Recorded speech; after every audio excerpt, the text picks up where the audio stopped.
All right, so we'll move on to our next story, and this is about a fire on a luxury yacht in Sydney in Australia.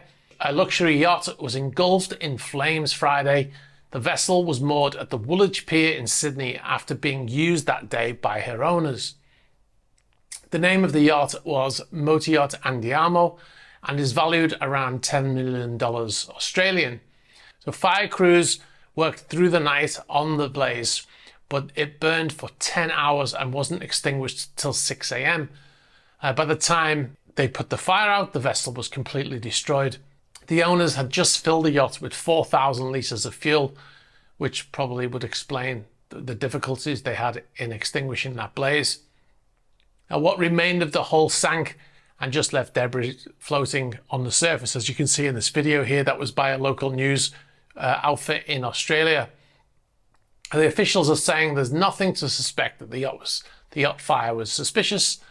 Now, according to the Sydney Morning Herald, the yacht was owned by Sandy Oatley.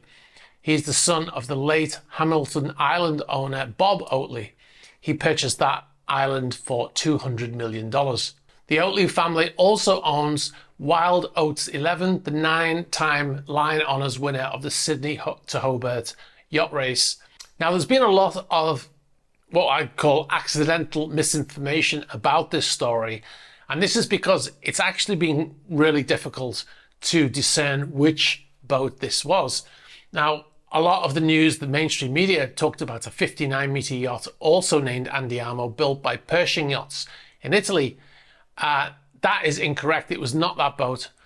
We don't know how big this boat was, but you can see in the video footage here that was supplied by the news channel in Australia that it is not a 60-metre boat.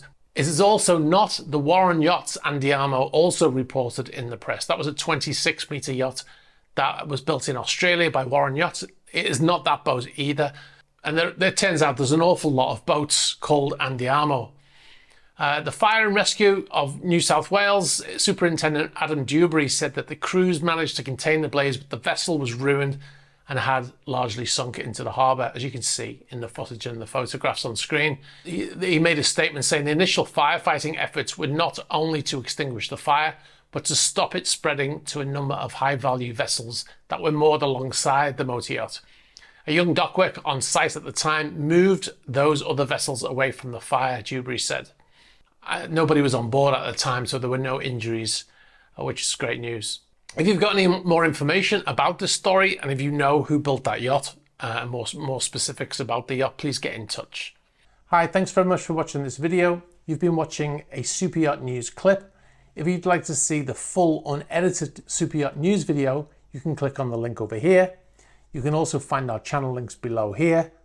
And if you'd like to see more shorter videos like this one, be sure to subscribe to this channel.